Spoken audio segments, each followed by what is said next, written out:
We've all seen them. We know when we see a dominator in our field, the guy or the lady that always takes the first prize. I'm talking about the medical professional that is an overachiever. So we're going to look at some of the characteristics, some of the traits in this episode, right up next. So just before we start, I want to just take time to break down what does overachiever really means. So let's just quickly have a look at the definition of achieve. So if you look at achieve, it means to successfully attain or reach a desired objective or result by effort, skill, or courage.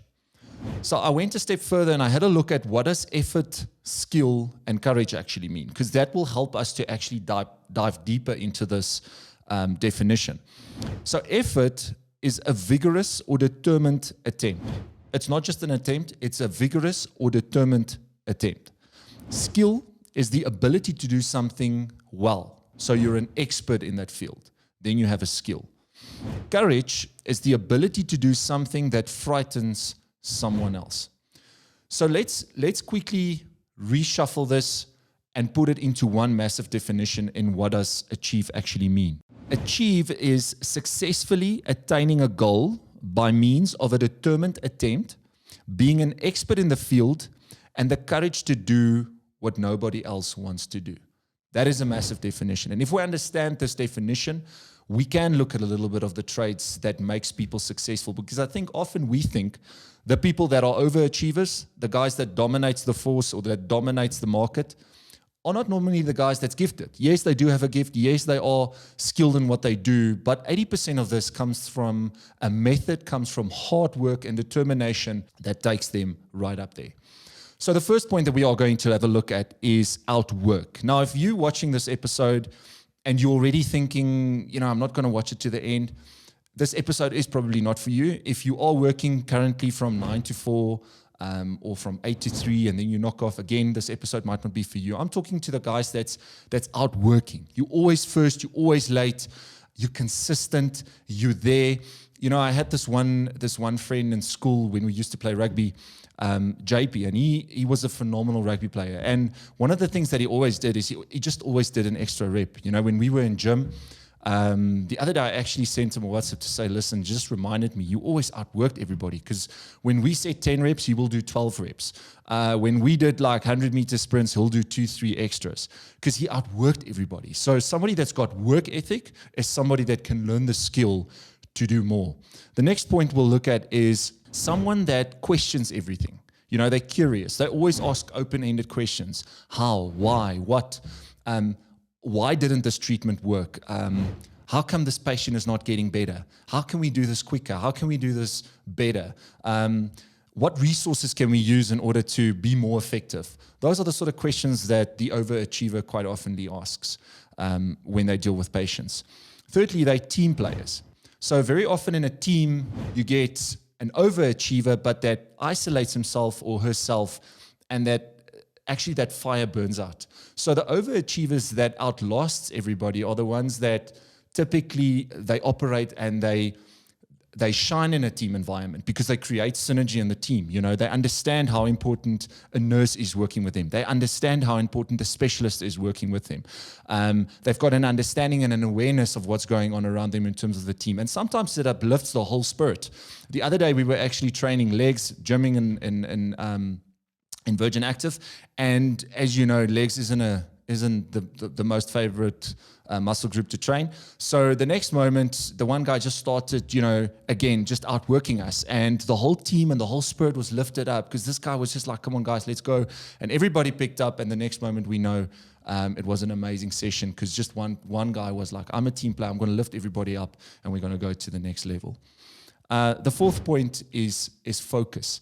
Now, I see this quite often when we meet specifically with early career doctors, is and we'll get to that point as well, but they want to look at Bitcoin and they want to look at property and they want to manage their own investments and they want a side hustle and they want multiple streams of income. And I agree to that, but the timing of that is very important. So starting out as a medical doctor, it's important to have extreme focus, specifically if you want to be an overachiever, because that's what we're talking about today. You got to have extreme focus in your field, become a specialist in your field, because the market don't want a generalized, by the way, someone. They don't want average. The market wants value. They want the best in the field. So focus on that which you've studied hard for, 6 years for, to be a medical doctor that everybody wants. You're bringing value to the marketplace. And once you're at a place where your practice or your division is doing so well, you are sitting on the cash, you are sitting on the opportunity, then start looking at diversifying your streams of income. As a start, focus on what is putting, food on the table. The fifth point I want to look at is Outlast. And I think it speaks to some of the points that we've already mentioned, but there's a very specific characteristic for somebody that always outlasts everybody, and that is consistency. I'm talking about someone that is boring in the way that they are consistent. They just always show up. They always leave last. They're always first. They're consistent in their work. It's always perfection. You never have to question. You don't have to check what the guy is doing or the lady is doing, because it's always there. Consistency creates perseverance, and in the long run, you will outlast all your competitors and your peers. The next point is improving all the time. I can't emphasize this big enough. You have to continuously outjump, outleap, outsmart, outwit your peers and your competitors. You have to continuously improve, read all the time, be growth-minded, expand. You can't be looking at what your competitor is doing, or you can't be looking at what this person is doing and not focus on your own race, because then you're going to literally just always be a step behind. You're always going to be, 1 or 2 moves behind competitors. So it's important to continuously be growth-minded, look at where there's opportunities, anticipate where the market is moving, anticipate in terms of your career, what is the next step, build relationships where there needs to be relationships, network, and like I said, continuously improve all the time. And the 7th point is being humane. And this is something that is crucial when a medical doctor specifically starts dealing with various patients, because remember, that one patient that you deal with, you are their only point of contact. So it's important to even though you're dealing with a lot of people, remember that they're literally just waiting for you to give them feedback. So have empathy, have bedside manners, be a great communicator, simplify something. Don't talk doctor jargon and medical jargon. Talk to them in their own layman terms and explain to them what is going on. And just a couple of quotes that was done by Mayo Clinic, a survey done by Mayo Clinic. The patients gave feedback on some of the best overachievers, the best medical doctors that they dealt with. First one being, they care about the cure. They care about getting the patient right, not just about giving them treatment and giving them medication and prescribing something. Secondly, tell you what's wrong in simplicity. We spoke about that. They don't just talk doctor talk. They don't just talk jargon. They explain to them in simple terms and they walk them through the process. They don't treat you based on what your insurance have or what sort of medical aid you've got. They treat you, all the patients, everybody, they treat the same. And patients feel cared for. So again, this is where empathy comes in. The 8th point that I want to talk about is to think business. Now, obviously, as a medical doctor, because that's why you studied medicine, it's important to be clinically strong. It is important to be gifted in terms of your knowledge and what you know as a medical doctor. But the overachievers, the ones that make it that become successful as a medical doctor in their careers, are the one that is business. It's the ones that's business minded. It's the ones that think like an entrepreneur, that thinks like they understand sales, they understand negotiation, they understand communication, leadership, networking. Focus on that and improve on that, because it's again something that doesn't come naturally to a medical doctor. Read books on that. If you want to be a better communicator, read 5 books on communication. If you want to be a better leader, read 5 books on leadership. Watch podcasts. Follow some influencers that you trust is giving you great content, and go and listen to them to improve in that skill. Then the last point that I want to get to is planning.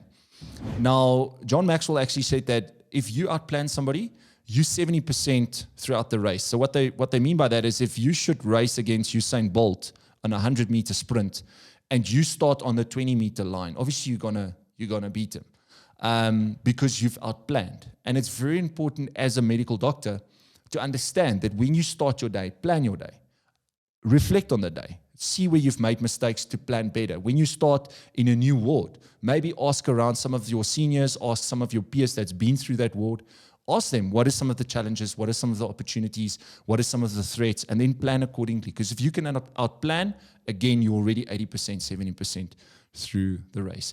Now, if this is the first time that you are watching this channel, or if you've enjoyed this episode, I want you to watch this episode where we specifically had an interview with Dr. Pania. If you are in the private space, in the private practice, and you want to implement some of the points that we've mentioned, you can have a listen to this. Some of the tips and trades for starting your own business, combined with this, it can lead to a lot of success. And I also want you to watch this episode where we specifically talk about income protection, because as an overachiever, you're going to start raising value in the market and you're going to become very valuable. And from a financial and monetary perspective, obviously, you're also going to start to earn well. But it is important to create a plan B, to create a safety net if, God forbid, something should happen to you. So if you've enjoyed this episode, please feel free to share this with some of your colleagues, to share that with some of your peers. You're also more than welcome to go check out some of our tools on our website on www.moneyandmedicine.co.za. Go to the bottom of this page, subscribe, hit the like button, and until next time, plan the plan.